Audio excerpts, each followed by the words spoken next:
Jonathan, I just sent you a private note. You should be able to just click on it.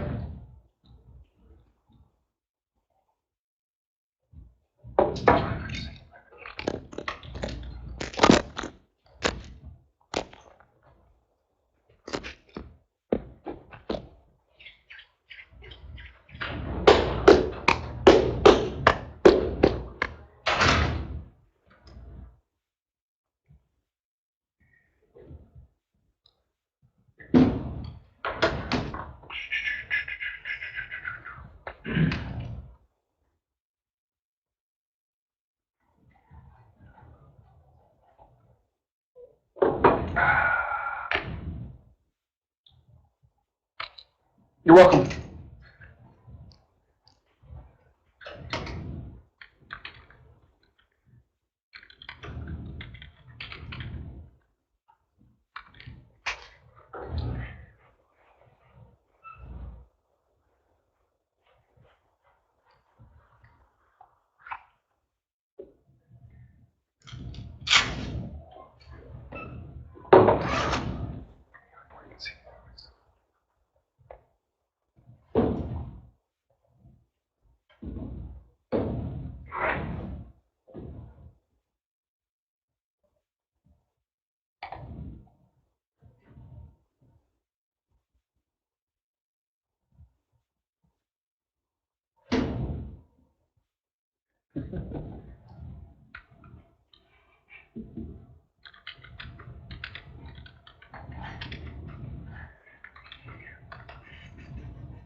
Okay. How's everybody this morning? Fantastic? Amazing? Ready for another, right? Fun-filled, excitement-packed, right? Day of being with me? And by the way, I want to know where the hell my apple is.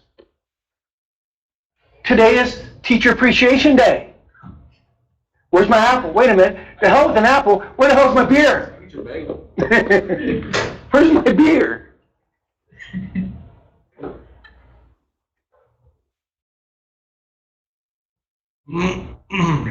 Chris says wait till he has his caffeine. He just sent me a virtual logger. Thank you, Chris. All right. Okay. Chris, are you down in Maricopa? Is that where you're at? Okay, cool. I'm upset at you because you didn't want to drive all the way to Phoenix to be in class. You could have been here and enjoyed the experience with us. I know, traffic. He's typing.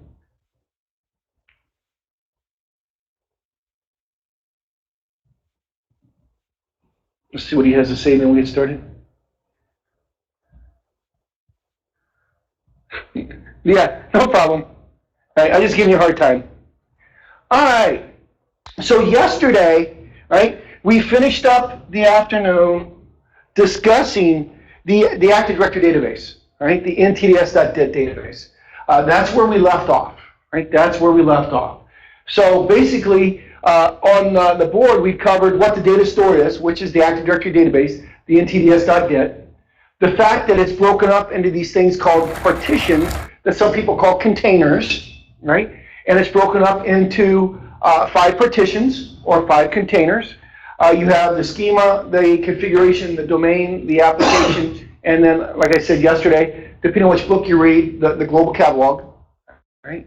And then we talked about the schema because that was one of the containers, right? And that's pretty much where we left off yesterday. So I want to continue the discussion this morning about the logical components of Active Directory. And they call them logical components of Active Directory because you really can't touch them, right? You really can't touch them.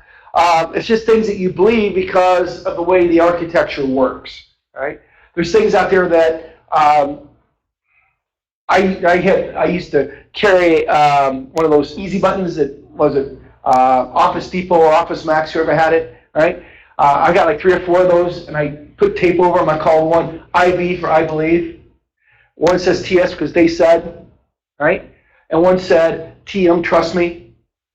Okay, remember what I said yesterday about trusting me? All right? And then one was PM for pure magic. So I used to have 4 buttons. And in the classrooms when we had nothing but boards, right, you had the tray for honing the markers on. So right in the middle of the board, I had, those were my buttons. The IB, the TM, right, the PM, right, the TS buttons. And I'd go up occasionally and I'd just touch one of the buttons, like, because they said, I believe. And that's one of those things you kind of have to believe with the logical side of Active Directory is to make up. Now, one of the things that I'm going to do, right, and this is kind of help the 2 guys that are out east, right? We got one person that's an hour ahead of us. We got one person that's 3 hours ahead of us. In the afternoons, I might push the labs to the end of the afternoon instead of doing them in line, so that we go in lab like at 2 o'clock in the afternoon, and we open lab from 2 o'clock to get down to lab, right? That way it kind of makes it 5 o'clock for Chris, I mean for Jonathan, instead of 7 or 8 o'clock at night when he's finishing the labs. And he's got a couple of children at home that he's a dad, so, right? And I know how that is. I spent 21 years in the Navy. I spent a lot of time with my kids. Chris, or Jonathan, you taking the class at home, or are you taking it at Train Canada? Okay, cool. All right. So will that work out for you, what I just said? Chris, that work for you too?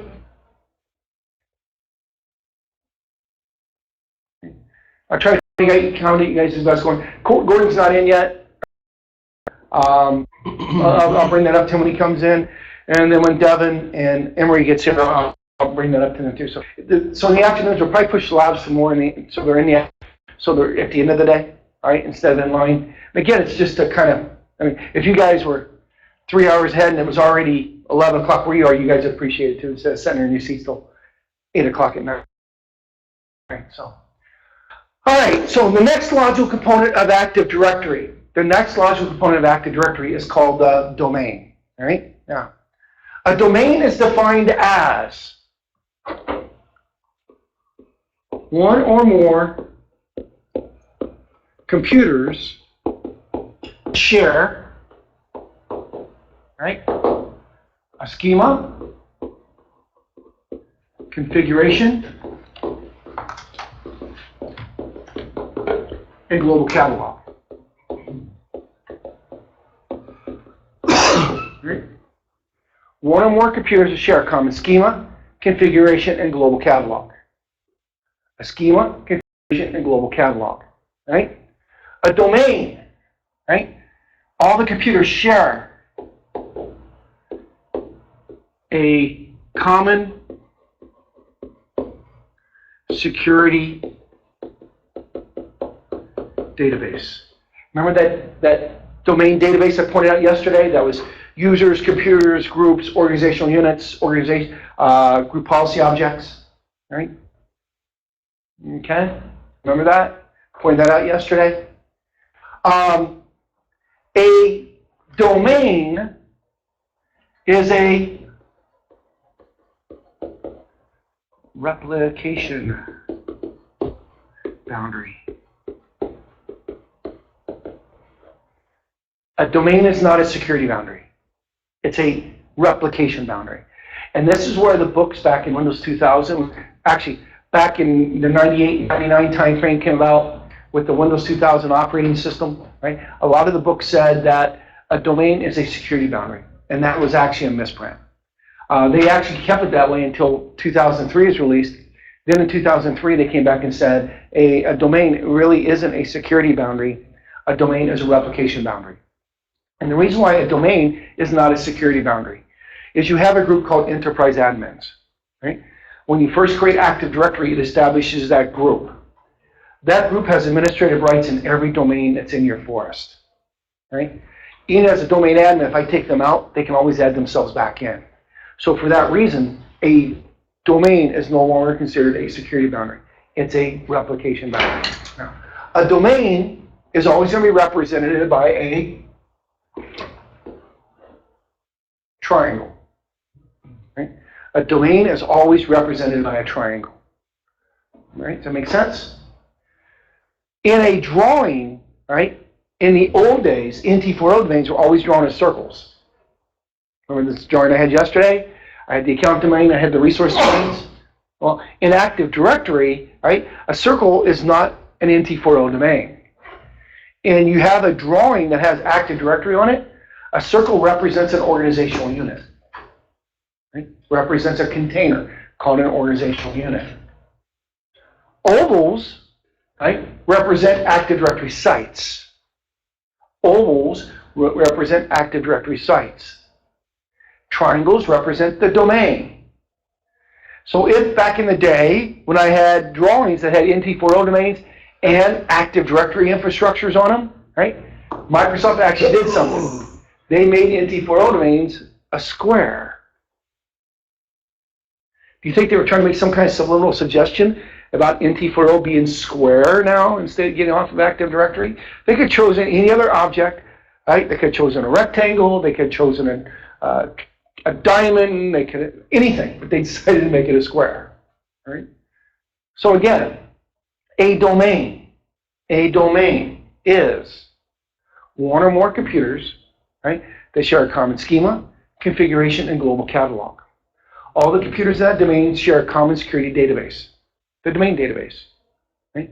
And, right, it performs a replication boundary. Now, when I establish this domain,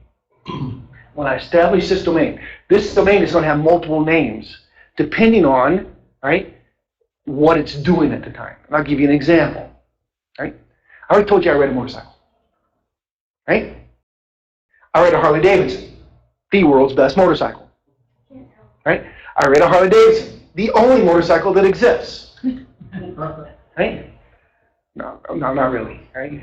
Actually, I'm not one of those kind of Harley riders, right? If you ride two wheels, right?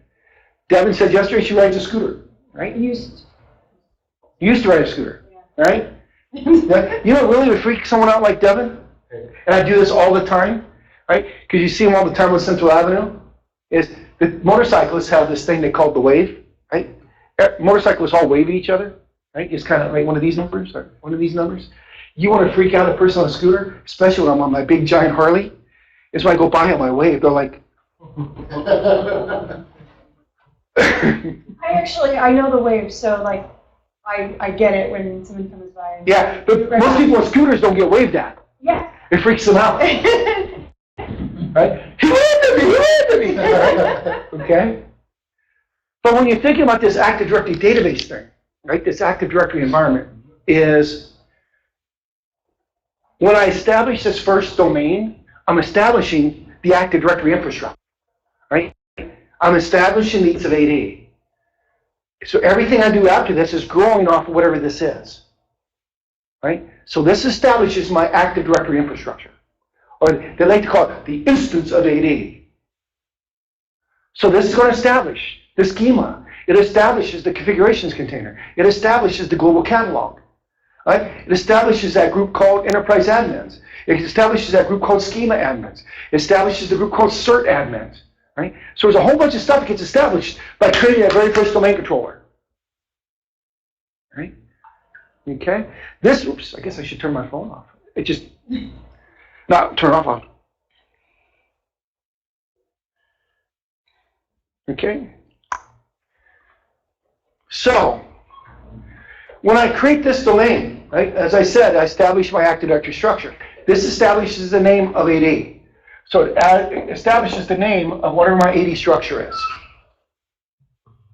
USSHQ.mil, right? Or drivetime.com, or interfacett.com, or right, Phoenix.gov, or whatever. Make sense? this domain becomes known as a domain. Right? It's a domain. If I grow off of this domain also might be called known as a tree root. If I grow into multiple trees, this might be known as the forest root. So the name of this domain will have multiple different names depending on the infrastructure. Make sense? So I want to copy this slide.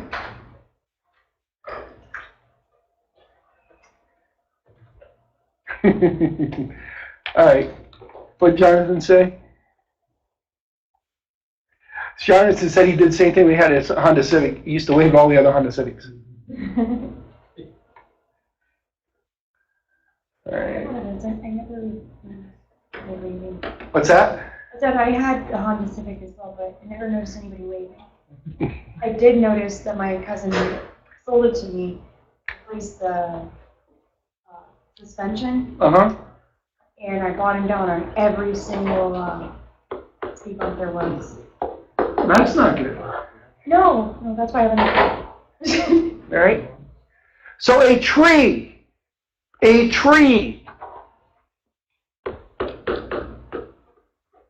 sometimes referred to as a domain tree, right? A tree.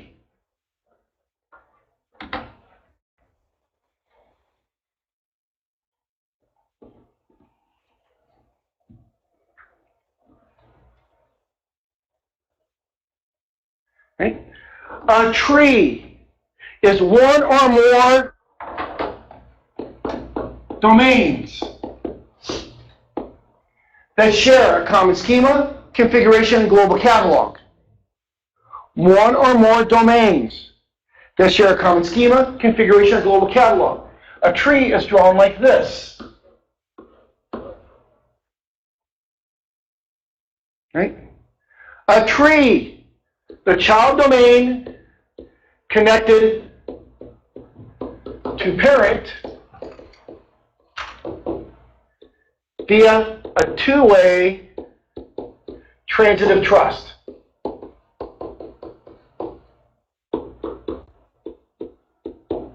What does that mean? The trust relationships run like that. A user in this domain can access a resource in this domain, or vice versa, as long as the appropriate permissions, privileges, or rights have been set. Right? So again, a domain tree is one or more domains that share a common schema, configuration, or global catalog. The child domain is connected to the parent domain via a two-way transitive trust relationship. All domains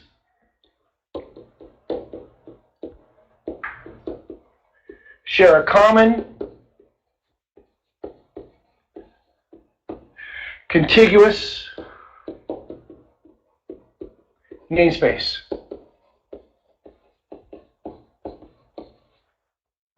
This domain up here might be USSHQ.mil.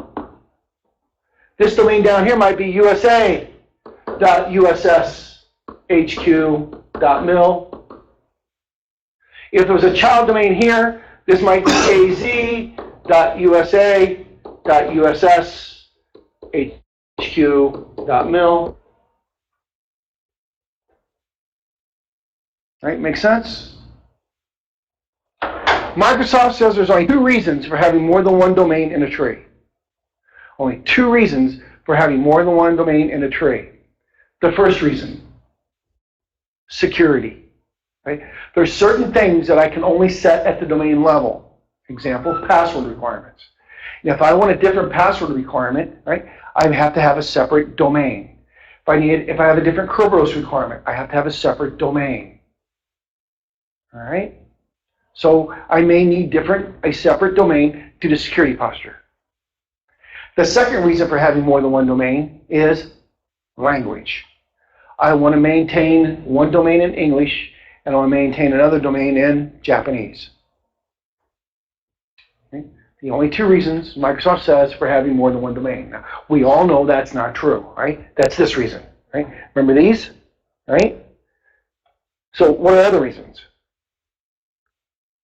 Actually, nobody works for the city here, right? If you work for the city here, the airport has their own domain, right? Because of TSA. There's security reasons, right? You may work in an environment that you have business outside the country. So for import-export laws, you may have to have a separate domain, right? You may be in the medical industry, right? You may have to have a separate domain because of the way medical records are maintained, right? You may have an environment where you have government contracts. And for government contracts, you may need a requirement to have a separate domain for those users that participate in those government contracts, right? You might be in law enforcement, right? You have your criminal division and non-criminal division. You may have to have separate domains. So we know in real world, right, there's more than just the two reasons, right? But keep in mind, you have real world, and then we have the exam. The exam says, these are the only two reasons. Now, for this exam, you don't have to worry about that. In the exam you're going to be taking, the active directory structure is already be built, right? They're not going to ask you why you would have more than one domain. That's more of a design question, which we more along from the 412 class. And even in that class, they don't do that anymore. And the reason why is Microsoft in Windows 2000, they actually had, like I said, there was a 3-day active directory design class. There was a 3-day infrastructure design class. There was a 3-day security design class, right?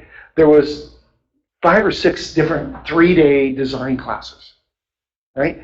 And every one of those design classes had an associated exam with it. And you had to take a design exam in order to become an MCSE in Windows 2000, right?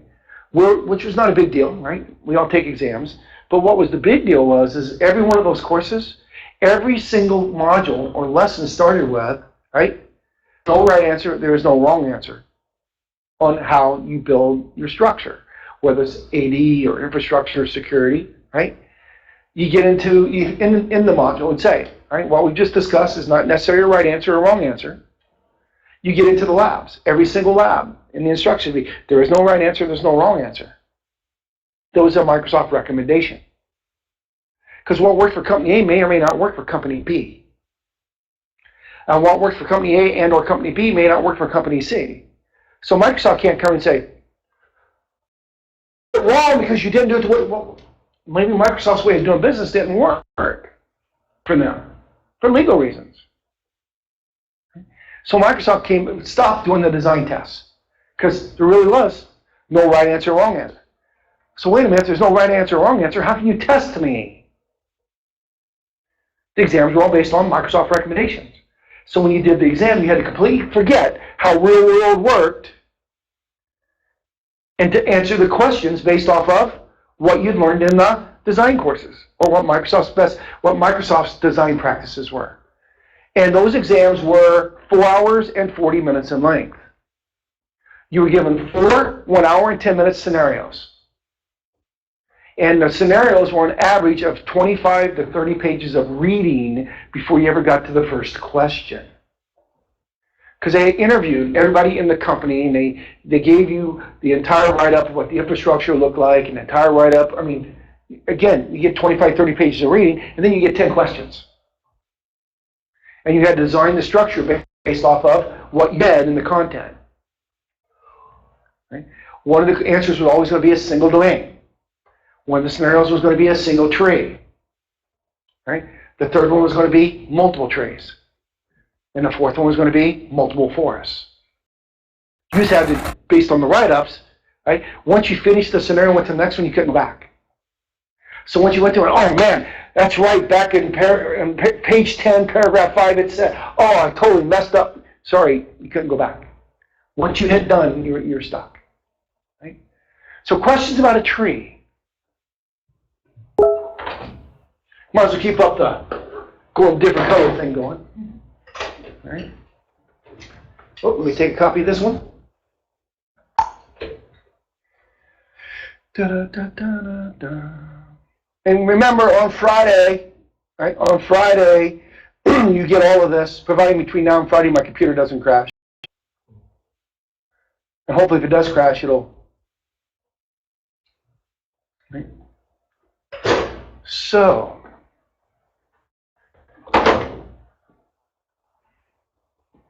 Oops, what'd you launch for?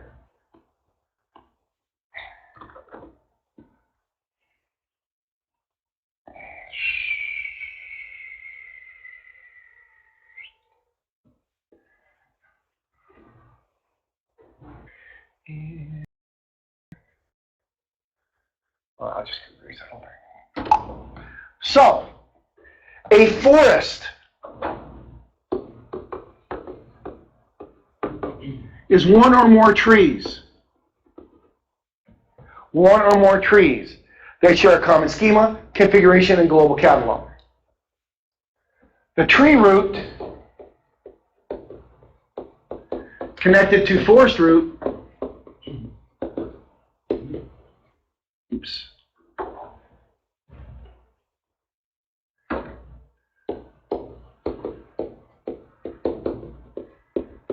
via two-way transitive trust.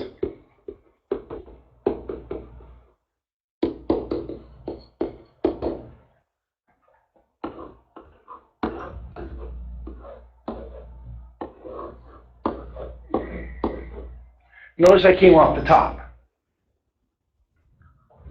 Any user in any domain can access a resource in any other domain, provided the appropriate permissions, privileges, and rights have been set. Each tree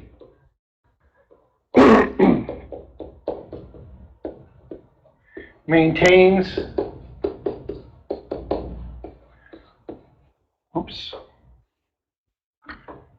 maintains unique,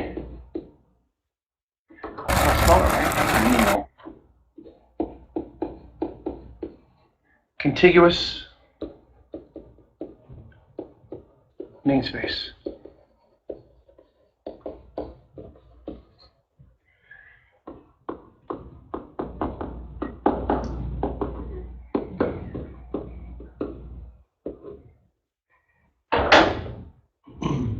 I cannot bring DOE.gov into USSHU.mil's tree, right, and allow DOE.gov to maintain their own identity.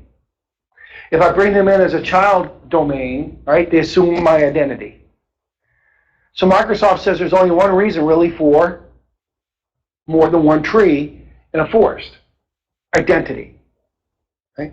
Maybe you've had a merger or an acquisition, right? And part of the merger or the acquisition was that company that you've just acquired gets to maintain identity. Well, I can't bring them in as a child domain because now they assume my identity. Right? So there's only one reason. Now, the forest equals the security boundary.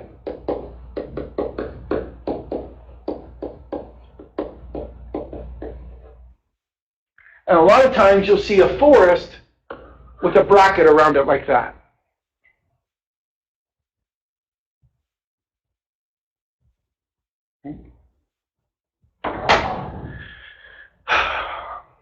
So why would you have more than one forest? There's two reasons. Non-compatible schemas. You have an application, it's an Active Directory application, it's got to modify the schema. Another entity inside your organization has an application that needs to modify the schema, but those two applications are not compatible with one another, and maybe they modify the same attribute, or they create the same in Active Directory because whoever developed them didn't know that this other company was building, right? So I can't have both applications in the same Active Directory structure because of the incompatible schema settings. As a result, I may need two separate forests. Right? Or keep in mind that the purpose of a forest is your security boundary. Maybe I have a situation where, right, having a domain as a child domain isn't enough of a, remember, between domains inside the same tree is not a security boundary because of the enterprise admins group. Maybe I have an entity that requires complete security autonomy. Right? So they, as a result, they need to be in their own separate forest. Their own separate forest. And I'll give you an example. The place I worked with over in New Mexico was one of the national laboratories, Los Alamos National Labs. In Los Alamos National Labs, they have two active directory forests. They have their, what they call the green network, which is basically their unsecured network. And then they have the red network, which is their secure network. Those two networks never ever cross paths. So they have two completely separate forests, right? Two completely separate forests. Make sense? So now I have a question for you.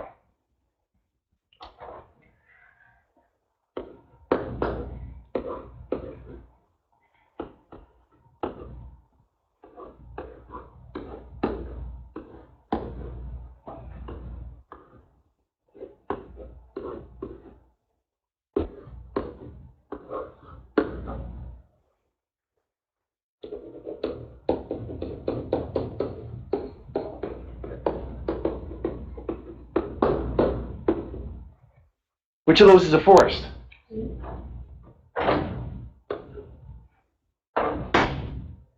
Which of those is a forest? C.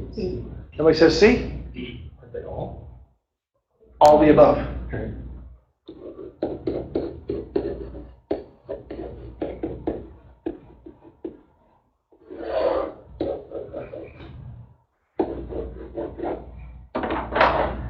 Remember, what's the definition of a forest?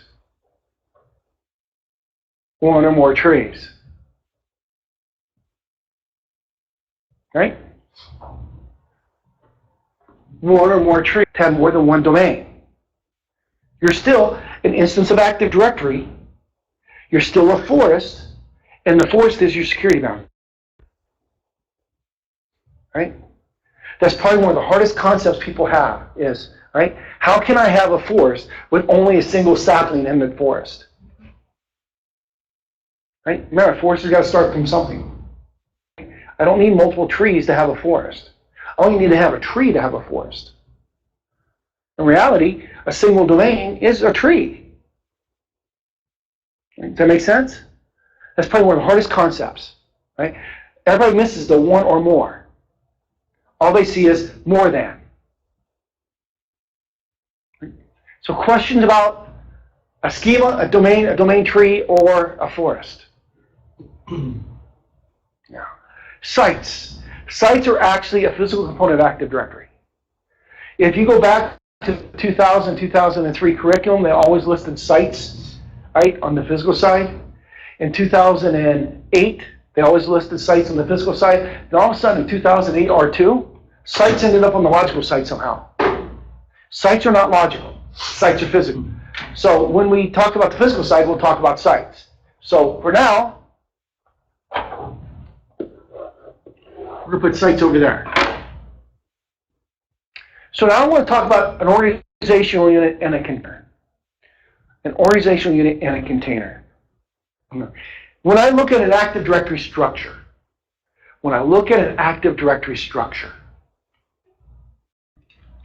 everything I see when I look at the Active Directory structure is a container. But there's two types of containers. There's a container called a container, and there's a container called an organizational unit. Right? So that really makes things kind of muddy or kind of dirty water. So if I bring up my domain controller here, and I go into Active Directory users and computers, and we'll talk more about these tools a little bit later.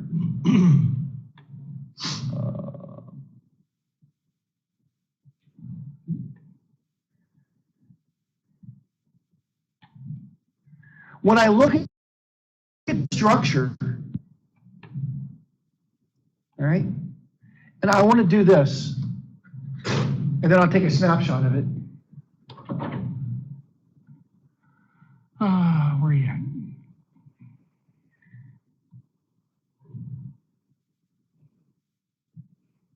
Okay? The stuff I've learned out in red was created to support class. Everything else is, whoops, Rocky and Bullwinkle, they were a kid.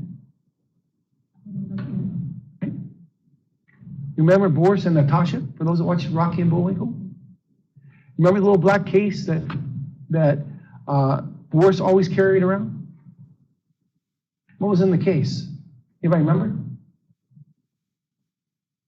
Anytime he got cornered by Rocky and Bullwinkle, he'd open the case, and inside the case was just in case. And that's what helped him get away every time. See, all kinds of cool stuff you learn in my class. Woohoo, it took it without crashing, yay. Right? So, when I'm looking at my Active Directory structure, can everybody see that icon right there? It's an icon without a folder in it, right? That's called a container, right? That's a container. A container. A container are built in Active Directory by default, and you cannot make them. You also cannot link policy objects to organizational units. And you can link group policy objects to an organizational unit. Microsoft says there's 4 reasons you don't use. Now keep in mind, here's the Microsoft reasons. There's always additional reasons, right? But Microsoft says there's 4 reasons for creating OUs. The first reason for creating an OU is the way I want to administrate my IT structure. If I'm going to administrate everybody exactly the same, I place all my users and all my groups into the users container, and I place all my computers in the computers container. And then I do anything I want to do with group policies, I do at the domain level because it's going to affect all the users and computers.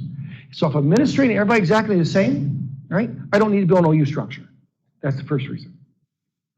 The second reason for creating OUs is for delegation of administrative control, right?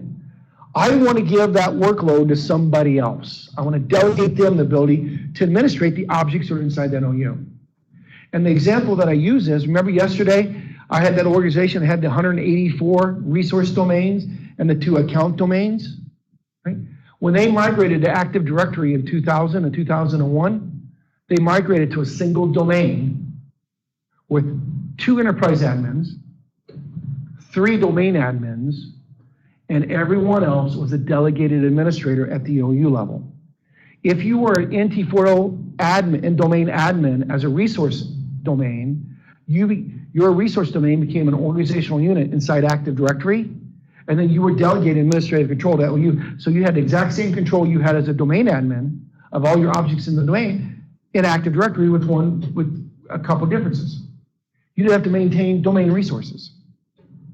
So you weren't responsible now for domain controllers, or you weren't responsible for the DNS servers or the DHCP servers. You weren't responsible for those machines were within, or those things are within your OU. Which you can change permissions on them, right? You can put things in them or create things in them. You can move things into them. So questions about the difference between a domain and an OU, or a container and an OU.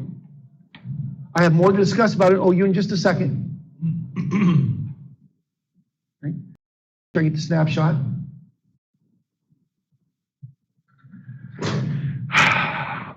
There's a big giant misconception about OUs, right? The misconception is I can use OUs to give permissions, privileges, and rights, and that's not true. I cannot give an OU a permission. I cannot give an OU a right. I cannot give an OU a privilege, right? Here's the best analogy I have of an OU. This classroom, right? This classroom has 4 walls, a ceiling, and a floor. Can I give this room a permission? Can I give this room a privilege? Can I give this room a right? No. But the question is, then why did I create this room? Or why is this room created? Let's envision this. Right? We have 11 classrooms here at Interface. Right? 11 classrooms. Now, we actually have a classroom up in the front, right, which is for Sunset, it's strictly IntelliSense or IntelliPresence. We also have a testing center. Let's envision this. When you walked in yesterday morning, and for the remotes, when they walked into the remote environment, you walked into an auditorium. And you were told, oh, you're here for the 410? Go over in that corner over there. Oh, you're here for the SharePoint class? go to that corner over there. Oh, you're here to take a test? Go up in the middle of the stage up there. Right? Oh, you're here for the security course? Go over there in the middle of the auditorium. And now all of a sudden, we're all in these little bitty groups in the auditorium, and I'm standing up in front of the class teaching. Spike's over there teaching, Mike's over there teaching, right? Mark's over there teaching, Steve's over there teaching, and Jamal is up on the stage trying to take an exam. How efficient would that be? Not. So we built classrooms. Now, so you came and you were put into the classroom. Well, the first reason for building OU was what? The way I want to administrate IT. Do we build classrooms the way we want to administrate the students? Yeah. What's the second reason for creating OUs? Delegation of administrative control. Guess what? The owner of the company sets guidelines, which would be the domain admin, or I'm sorry, the enterprise admin. Then Jeff Jones, who's my boss, sets guidelines, which would be the domain admin. But then I'm delegating administrative control of this room. I control when we start, I control when we stop, I control when we take breaks, I control when we go to lunch, I control when we come back, I control when we do labs. Right? Make sense? Tomorrow you all will be wearing a Harley Davidson t-shirt. I have, oh, not really. Right? Okay? Does that make sense? Third reason for creating group policies. For creating OUs is for the deployment of group policies. Right? The third reason is for the deployment of group policies.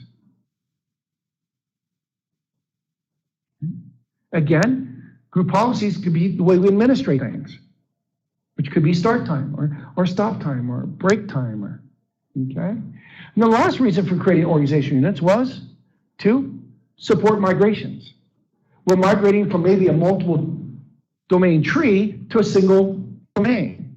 We're migrating from a multiple tree environment to a single tree. We might be collapsing from a multiple forest to a single forest. Right? But the big thing is, OUs cannot be given a permission, a privilege, or right, just like this room. So what can be given a permission, a privilege, or right? If I can't give it to the room, who do I give it to?